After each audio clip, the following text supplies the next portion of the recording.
It was a bold confession of faith. My Lord and my God. Thomas is the first disciple to put into words that Jesus is both Lord and God. It is a great confession of faith, and it is still the core of our faith today. Jesus knew his follower. He understood that Thomas needed to ask questions. He could see what lay in Thomas's heart, and he gave him what he needed to believe. So sometimes I think it's a little unfair to single out Thomas for his doubt, unfair to label and judge him when Jesus did not, and when so many others also questioned and doubted. If it was in Thomas's nature to question, Jesus knew that when he called him. He had a reason for making him one of his 12 followers. When we look at the variety of disciples that Jesus called, we can probably find someone there for each of us to identify with. Impulsive Peter, loving John, Andrew, who was so good at bringing others to Jesus, or maybe the questioning Thomas. Jesus didn't receive these wounds to stand in judgment and condemnation over someone who wanted to see them. When Jesus said, "Touch the nail scars, place your hand in my side," he demonstrated that he knew Thomas, that he cared about him, that he understood what he needed. Thomas's questions were answered. His doubts were swept away when he saw the scars.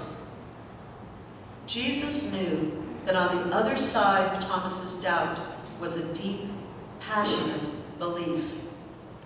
Thomas the twin carried within himself the twin emotions of doubt and faith. The name that we have for him even speaks to that. Thomas probably was not his given name. The name Thomas comes from two Greek words, theos, meaning God, and meus, meaning my. His expression of faith, my God, became the name that he was known by. Now I kind of identify with Thomas. And I bet almost everyone here in their heart of hearts has identified with him at some time. I'm a questioner. I need to know. I need to see the big picture. I need to understand things before I can make a decision. And to be honest, like Thomas, I sometimes feel misunderstood. I have found that my questions have been perceived as challenges to authority, or even disrespect. I have a couple of friends who sit next to me in faculty meetings to nudge me because those questions are not always well received when I ask them. So someone always has to nudge me to remind me, don't ask that now. Wait, think about it. But really, those of us who have doubts and questions are just trying to understand in the face of seeming contradictions and painful reality. Questioning helps us. It helps us go beyond where we are right now. It takes courage to ask questions.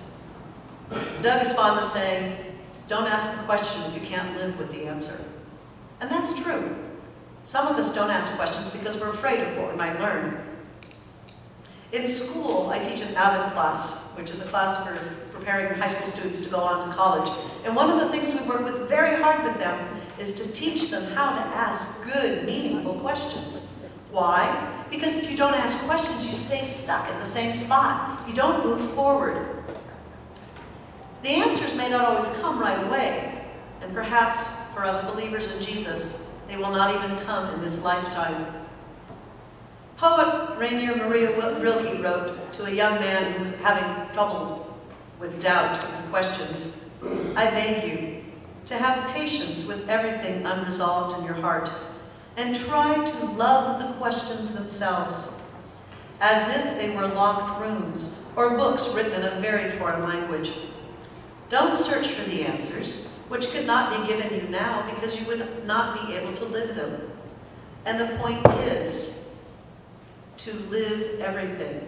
Live the questions now. Perhaps then, someday, far in the future,